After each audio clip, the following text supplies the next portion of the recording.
자, 그런가 하면 이 취임 100일 넘은 대통령실의 분위기가 요즘 살벌하다고 합니다. 고강도 인적 쇄신으로 짐을 싸는 직원들이 많다고 합니다. 자, 대통령실 일각에서는 도살장에 와 있는 기분이다. 밤에도 전화가 오면 무섭다. 이게 혹시 나가라고 하는 전화가 아니냐, 이런 연락일까 봐 정혁진 변호사님께 여쭤볼게요. 자, 감찰 한다고 하면 저도 직장 생활하지만 굉장히 무서울 것 같은데 도살장에 와 있는 기분이다. 이런 얘기 쉽게 나오진 않았을 것 같아요. 상당히 기분이 안 좋죠. 저도 이제 직장 생활을 변호사를 일반 로펌보다는 일반 그 공기업이나 그다음 사기업이나 이런 데서 했는데 주로 이제 금융권이어가지고 금융권은 돈 다루는 데이기 때문에 감찰, 감사 같은 것들이 다른 데보다 더 심하거든요.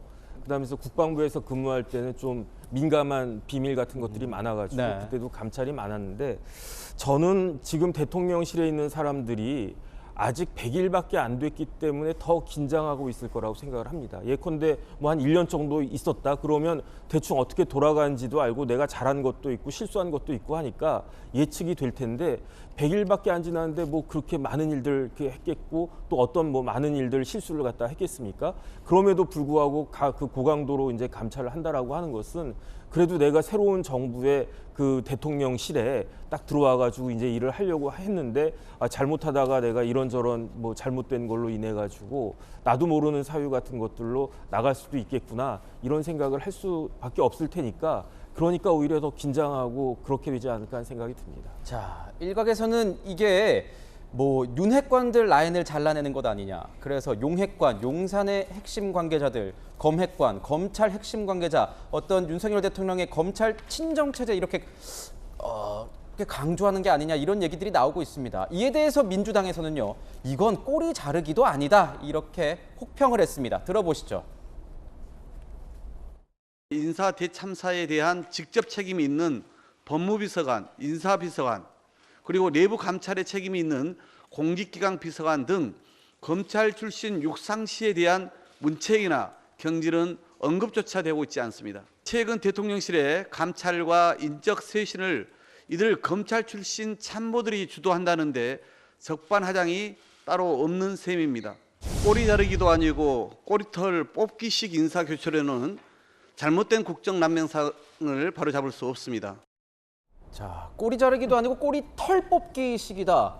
민주당 입장에서는 이거 거의 뭐라 그럴까요? 민주당 보기 이 정도면은 부족하다. 이렇게 평가한 거군요.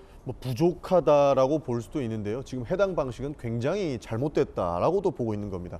실제로 책임 있는 사람들은 물러날 생각을 전혀 안 하고 있고요. 밑에서 열심히 일하고 있는 행정관이라든지 요원들한테 지금 이 모든 지지율이 떨어지는 이유를 더 씌우고 있다. 이렇게밖에 볼 수 없는 겁니다. 사실 지금 이렇게 인사를 검증하는 방식이 감찰이지 않습니까? 그러니까 윤석열 대통령께서 검찰총장이셨던 건 알겠고 그 근처에 측근들로 있는 분들이 검찰인 것은 알겠는데 지지율이 떨어지니까 분명히 우리 대통령은 잘못이 없으나 누군가 때문에 지지율이 떨어진다. 그러면 감찰해봐야 된다고 해서 칼질하고 또 칼질하고 또 칼질하는 방식으로 인사를 검증한단 말이죠. 이게 굉장히 위험한 방법인 게 분명히 대통령실은 대한민국 전반의 정책을 결정하는 그 중앙 컨트롤 타워이기 때문에 서로 소통하고 어떠한 방식이 중요한지 국민들께 물어봐야 되는 거고 대국회와의 소통도 원활하게 이루어져야 되는데 검찰들이 쓰는 방식으로는 굉장히 위험할 수가 있습니다. 그렇기 때문에 이런 방식으로 인사검증을 한다는 것은 오히려 소통을 단절하고 우리는 우리들만의 리그로 들어가겠다. 그러니까 여의도에서 파견 온 사람들은 이제 제자리로 돌아가라 하고 감찰을 하는 것이 아니냐. 이런 의심까지 들게 하는 것이죠. 그렇군요. 지금 보면 근데 행정관급 이하만 이렇게 꼬리 자르기는 아니죠. 이렇게 감찰을 하느냐 얘기가 나옵니다. 왜 검찰 출신이나 수석급들에 대해서는 이런 감찰도 향하지 않느냐, 무풍지대냐, 이렇게 이제 그거는 내부에서 좀 지적이 차차로 나온다는데. 좀 보셔야 될 것 같고요. 왜냐하면 어느 정도 이제 검증을 하고 이 비서관이나 행정관들이 채용이 됐습니다만 이렇게 선발을 맞춰 보면 이게 업무 역량이 떨어지는 사람도 있을 수 있고요.